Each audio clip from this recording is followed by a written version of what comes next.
anybody with questions right now? Or otherwise, I have questions, but let's see.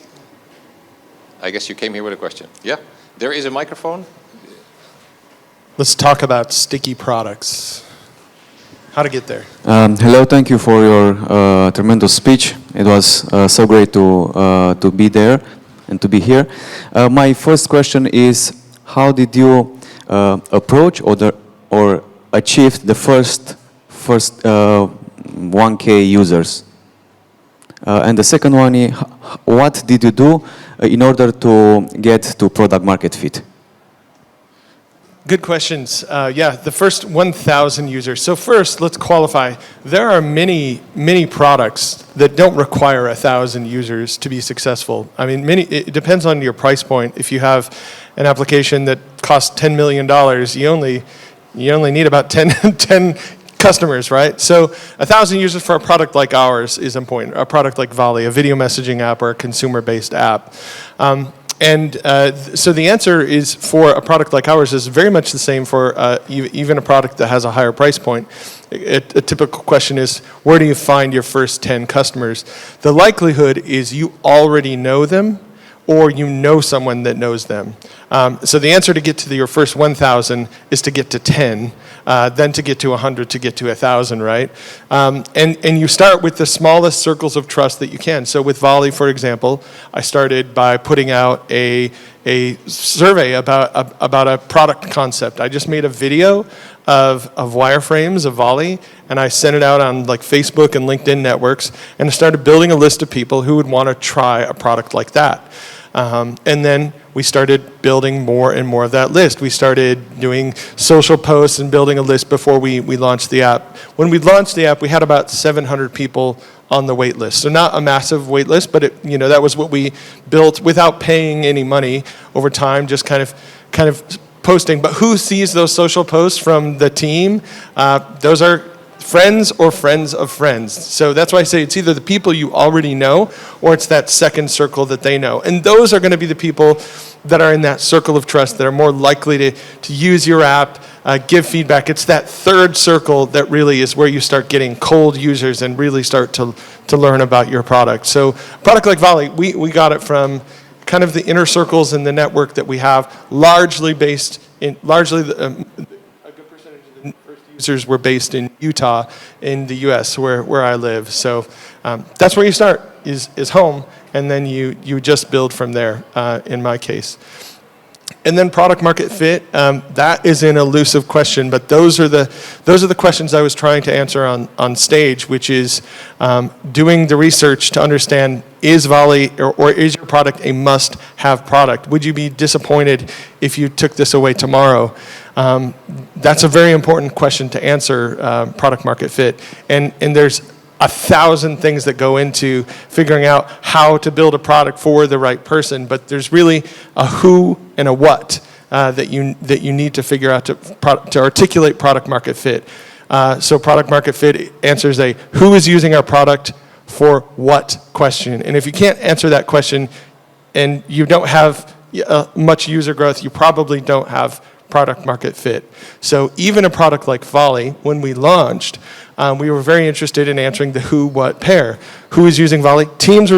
Remote teams were using Volley to collaborate. That was our beachhead. That's where we first got to market and established product market fit with them. Since then, we've learned that coaches and creators and YouTubers have a way more reproducible use case for the product than any remote team. And so we've started focusing on them, but you have to articulate that who, what, and then try to go acquire those who's in the beginning. Fair? Yeah?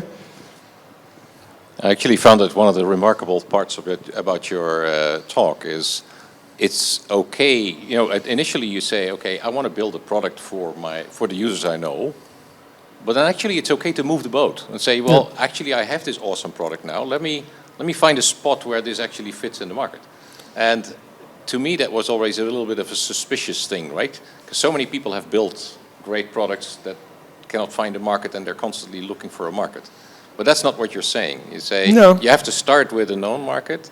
Yeah. And once you have something there, once the boat is afloat, you can move it. Once the boat is afloat, and that doesn't mean be a solution looking for a problem, because you could take that way, right? You don't want to be a solution looking for a problem, but solve a problem for someone. If you solve a problem for someone, there may be another someone that has even more pain than that someone you initially thought you would solve it for. And it's actually happened with each of my companies. What I went to market with was not exactly where we ended up, because we learned, for example, Bloomfire, my first one where I showed the picture on stage. In the beginning, we built the way to learn anything and everything from the best teachers on the planet. So it was similar to your mission, right? And we had watercolor painters and harmonica players and building their learning communities. And I learned it's way easier to get $10,000 a month from a medical device company than to get $10 a month from a harmonica player. And they'll keep paying no matter what, and they'll get picky about every last little feature. And so we started building Bloomfire for the enterprise and eventually created that category of knowledge management. So it's happened in each of my journeys, and that's why, you kind of just have to pay attention to who's using the product and who's like the most sticky use case. And with Volley, when we started seeing some of those first YouTubers come in and use the product, invite their audience, they're immediately active, and we're like, whoa, where did they come from? How are you using the product? Okay, we like that. Let's keep doing that, and you just keep following behavior, not money, right? All right, question. What are the questions? Yeah, can you hand the mic to the front there?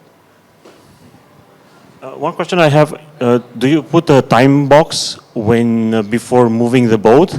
Because if you get creative on finding the fishes, to say so, you might end up trying a lot of ideas or ways to find customers, and that can take a lot of time.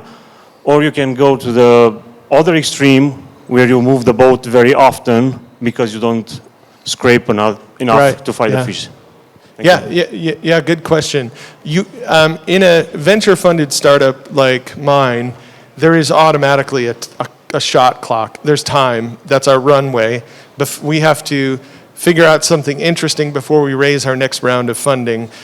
So that creates time pressure, and therefore you can only try so many spots on a lake in a day. So that's where the metaphor actually works. You can only try 3 or 4 spots. For us, we spent time with Volley focusing on teams for about 6 months before we found the creator use case. And since we found the creator use case, we spent about 3 months trying to figure out, okay, can we build the feature set? Yes. All right. Can we acquire creators? Oh, yes, we can acquire creators. And will they be successful with the product long term? Well, you saw one of the charts on the board. They're 91.7% week 12. That's the best data I have because I've only started acquiring creators for the last 3 months. And that's where you just kind of have to make a judgment call on time, like, well, they're definitely stickier than teams were, using it for collaboration. So I think we're here, right? And until you find something, and with Volley, we've had, college professors using Volley, recruiting, or HR managers using it for recruiting, or field service teams and support, and all these different use cases. They're so. You kind of can't ignore, you can't miss the ones that are really, if you're watching your data and you're keeping track of your top 10 or your top 100 users or customers, you're not going to miss the ones that are really successful with your product because they're going to be using it in ways that you never imagined, hopefully, right? Is that also the way you discover, let's say, these hungry crowds? Because that would be one of my questions. So yeah. It seems like an extension of that. Yeah. How do you find hungry crowds? We keep a list of top 10 users. So we keep top 10 users by activity, top 10 spaces, because in Volley you can create a space. It's kind of like, Volley is like Slack, and I don't know if you know Marco Polo or Snapchat had a baby. So it's video messaging, but organized like Slack or like Discord, right? So you can create a space, you can invite people, create channels. And so we keep a list of top 10 spaces, top 10 users by invite for the week, for the month. So we just keep a list of top 10s, and we kind of watch those lists. And when new people move into a top 10 use case, we're like, we don't know them. Let's reach out to them. Talk to them face to face. Wouldn't that be great, right? So yeah, that's the way we discover it. And hopefully then your top 100 list is really clean, and they're all using it for the exact use case that you want them to use it for, and they're very successful. And that's what we're in the middle of finding out right now. Exactly. In fact, currently, our top 10 users are the most successful users are an exact 5 and 5 split. This is last week of community use cases, which is kind of the creator and coaching, and collaboration use cases, which is teams. So I think we were right in the beginning, but I think we're more right with the new use case. So how's that for Messi? Yeah. Well, I'm trying to translate this to my own company, as probably everybody is. Sure. Okay, how do I discover a hungry crowd, right? Well, apparently it's in your data. So, yeah. Yeah. What other questions? How can I help you?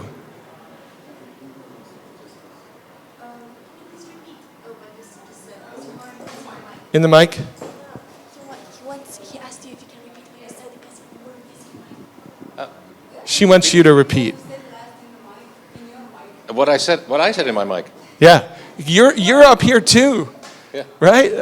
They want you to repeat what you said in the mic. For the people at home. For the Yeah, so studio. I was curious how to discover the new hungry crowds, and apparently those hungry crowds are in your data.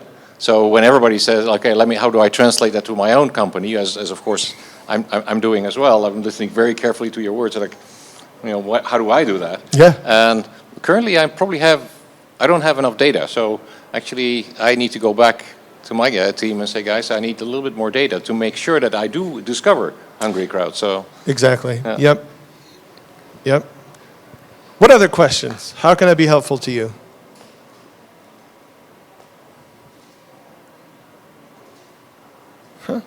There we go.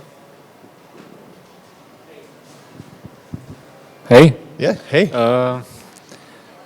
Besides video messaging, the other type of messaging were designed from start or were enhanced, I don't know, during the interviews? You've seen that someone wants to, I don't know, text messaging. You've said that it's not just video messaging. So it was from start or it was enhanced based on your user needs? Yeah, good question. So if I understand the question, did we start with video messaging or was video something that we landed upon by customer interviews? And the answer is we started with a video messaging product because we felt like, since Bloomfire, I have been thinking about the problem of how to get the right information to the right people at the right time. And that's very much a communication problem. And there's a richness that needs to exist in communication. And if you think about it, technology has only brought us digital versions of typing and talking. So, my kids are sitting in here. I don't see them living in a world where they're typing messages with their thumbs, and if you have thumbs this big, that's really difficult, or scheduling meetings. I just don't see a world where there's not a hybrid, something that has the richness of talking with the flexibility of texting. And so I'd seen some interesting attempts, Snap, Marco Polo, over the years, Voxer, and it's like, they figured something out. And it was actually falling in love with those asynchronous video communication tools, and then the pandemic hitting that caused I know what the world needs, a better way to communicate, because I think the world's going to stay changed. Remote work is going to continue to be a thing, and people are going to want more flexible, fulfilled lifestyles, because I just don't see a future of the world that we don't have a flexible way to communicate face-to-face. I just don't see that in the world. So all that to say, all of that passion to say, video was in the mix from the start, because in order to do that, in order to communicate face-to-face, to have tone of voice, which is 38% of your message, and body language, which is another 55% of message. Only 7% of your message is actually carried by the words which we speak. In order to have that, you need to have video. Now, we created a video messaging product from the beginning, to your question, which was only video. And that was it. And people quickly were like, what if I have a bad hair day? And I'm like, what do you mean a bad hair day? I don't have you have bad hair days? What's that like? Isn't it just nice to have hair? Okay, we'll do audio messaging. We'll do voice messaging. Okay, but I want to share a link. Oh, okay, we'll do text. Okay, what about if I want to share a file or a document or record my screen? Okay, we got that, we got that, we got that. So we've eventually built the full tool belt of communication. So then you might say, well, what makes Volley different than any other messaging app? And the difference is, at the bottom of the chat window, there's a record button and not a text box. Because when there's a text box, we immediately know what to do with that text box. We just hit that, type our message, right? When we flip that and we put the record button front and center, it tends to be used more because you can say things 7 times faster than you can type them, especially with these thumbs, right? So why are we typing these messages and why are we scheduling time to talk? Why don't you just say what you want to say and move on with your day and let others respond in your own time? So that was the idea. We wanted to create a new way to communicate. Okay, that's a big idea. What could be using that? Who could be using that for what? How about teams using it for remote collaboration? Okay, let's go. Let's get some teams using it. Okay, cool. No, coaches? Hey, all right, coaches, create YouTubers. All right, okay. So video was in it from the beginning. That's a long way to answer your question, but hopefully you get the iteration and the intention there. Maybe, Okay, so you've started kind of like a consumer app. Yep. Okay, and then you figured out that there are some communities and influencers that use it likely for making money off it. So it turned into a B2B2C-ish? Well done, yes. Okay. When was the time when you realized, or what was the moment when you realized how you could make revenue out of it? Yesterday. No, not really, but that's not that crazy of an exaggeration. We haven't monetized the product yet, and this is the reason why. And this is why messaging apps, Snap, WhatsApp, Marco Polo, Discord, you don't monetize right out of the gate because you don't exactly know what business you're in or what business you want to be in. We didn't know. And if I would have monetized last year, because my last 2 products were monetized from day one. We were charging. If I would have monetized last year, my pricing page would look a lot like Slack, and I would have built a bunch of features and spent months building those features for something that wasn't as hot as where I'm going now, right? So that's why we've decided to wait a little bit longer to monetize. And I have the luxury of that having built multiple companies. Now, I totally understand not everyone has the luxury, especially your first time out. You kind of have to be right the first time, and you can only maybe fish in 2 spots in a day, right? And you don't get the luxury of trying a bunch of spots like mine. So it's only until recently that we have validated, okay, creators want to use this to engage their audience, their 1,000 true fans deeply. Okay, and they want to charge for access. Can they do that? And yes, and they already have 9 ways from Venmo to Patreon to PayPal to Stripe to whatever. They can charge in any other way and in a fulfillment email share their link to Volley. So we validated, yeah, and some creators are charging like $3,000 a month for access to their space on Volley per user. And we're like, okay, I guess you can charge for access. Let's go. So now that we validated that and that there is value exchanged in the network and multiple people can reproduce that, now it's time to talk about let's monetize. Let's build those paywalls. Let's make it easier for creators to create their sales page, put in a price, share their link with the world on social, and let people come, join their space for education, for mastermind group, for their group coaching, or whatever it is, and then we'll just take a percentage of it. So probably a model like Patreon or like Gumroad or Substack, something like that. Yeah, that sounds really, that sounds really interesting. But that's the typical way of like monetizing B2C, right? I'm curious, I'm not sure if you can share this information. How much money have you burned until now? Until you realized what would be the monetization? channel? Yeah, that's a good question. We've paid about $4 million for our education so far, but we're pretty sure we'll be able to make $4 million from this education, right? Definitely. So we raised a $6 million seed round in early or middle of last year, so just under $4 million at this point. So 4 million. So that's 20 million lei, right? Right. Hey, and I like your look, by the way. What you've got going on here.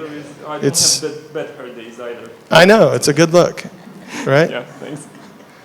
Do you have a question? Yeah, I run an accelerator for startups, and I bet that along the way in this education that cost you so much, you had some challenges. What were the top 3 challenges that you can think of in building stickiness, in connecting with customers, and anything that you can share?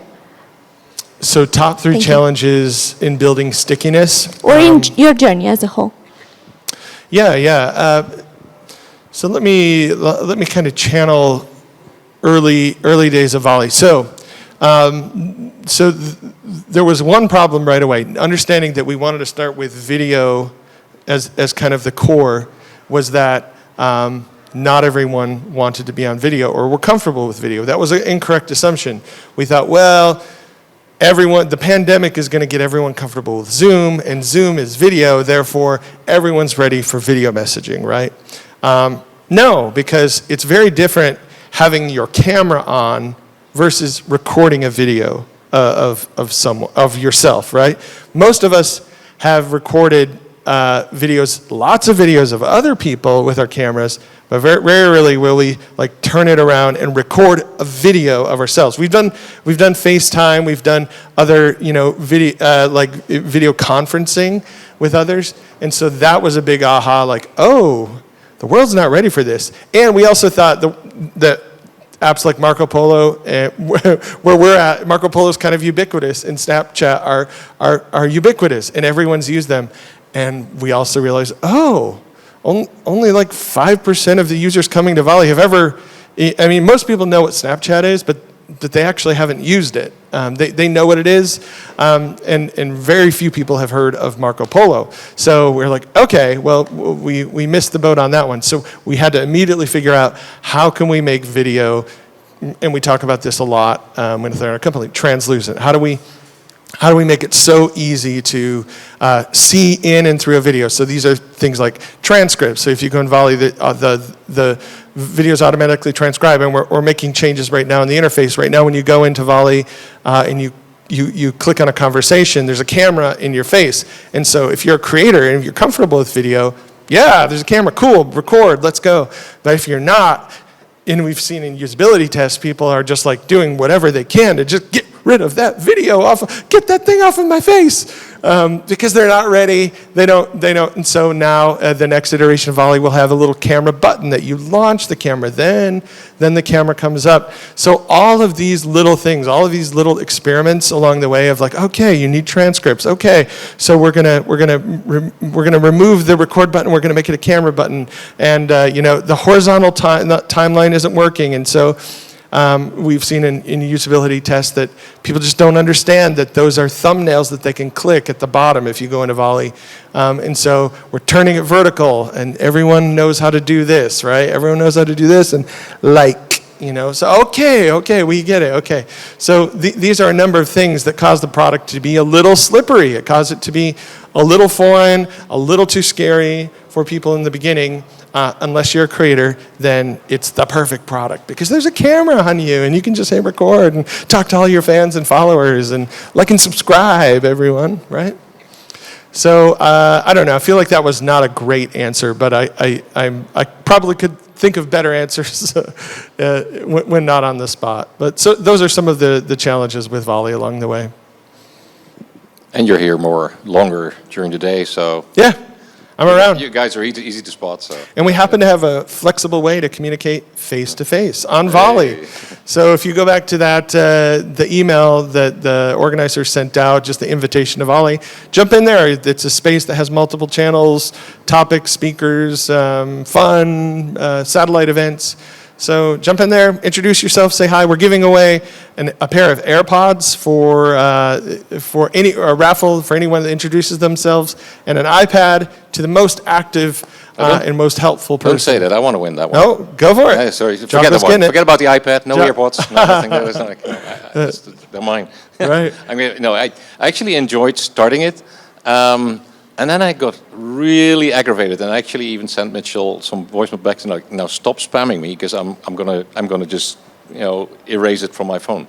Oh, with Volley? So turning that into a question is like, how do you find the balance between sort of actively getting user feedback, finding responsive users, and outright sort of spamming or harassing people?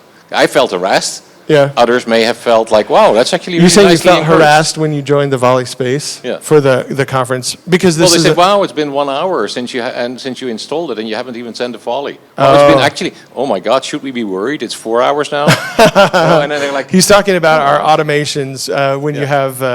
This is the conversation with the Volley team. Well, that's good feedback. This is the type of stuff. it may work very well with others, right? Yeah. I'm very particular. I mean, Yeah. it's like, Yeah, this is one of those things that has worked very well to activate users. And a lot of times people say, you got me. Okay, here's my first Volley. Okay, I'm gonna launch it tomorrow and whatnot. So. but how do you find out that balance? Yeah, how do you find it? You're going to have to, unfortunately, churn some users. I just said losers. I didn't mean that. You're going to have to churn some users and just figure out where they churned, and then send them a "Why did you stop?" email and see, because you might get a "Why did you stop?" email from me in the future, and you don't have to answer it. I already got the answer. So what you're saying is just don't be shy, all right? Just Don't be shy. Just be Get it out there. Get the risk and just go there. Yep. You have to. Other questions? I'm not sure how long. Yeah, we're probably over the time a little bit, but Are we? there's no Q&A session after this, so. There's Slido. Oh, Well, we should have a Slido manager, but there we go. he fell asleep. How can you convince your organization to invest in user research?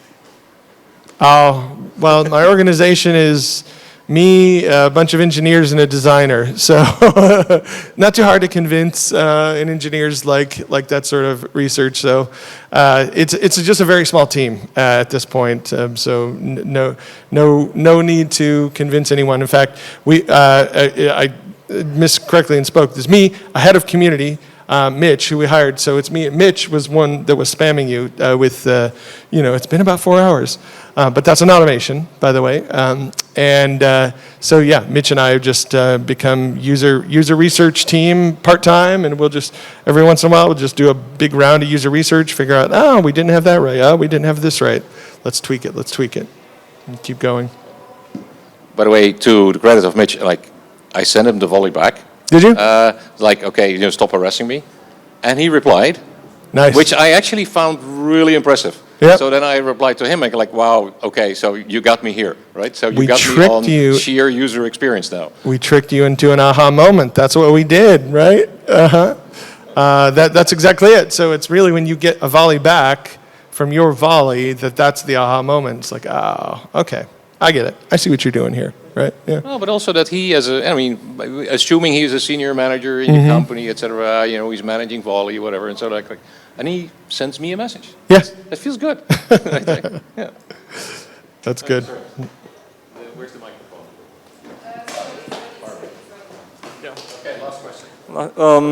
So let me rephrase the question there. So how can you convince your VCs or investors to invest in user research?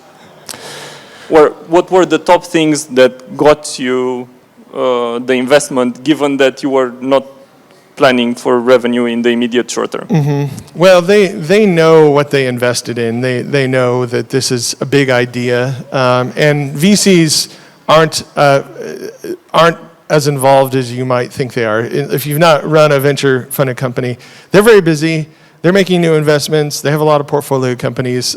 So they're not interested in, even if I went to them and said, hey, what do you think? Should I do user research? They would say, why are you asking me that question?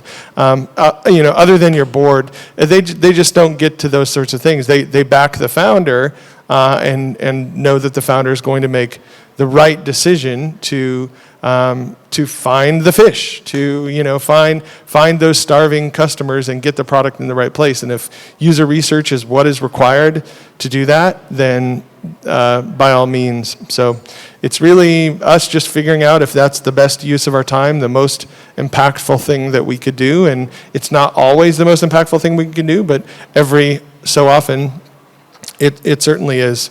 So it sounds like the question is coming from a place of a larger organization having to convince the organization to buy into the idea of research. And what I would say to that question is just the proof is in the pudding. Do 3 user tests. It'll take 3 hours. If you pay the user, it'll take less than $100, 500 lei, and there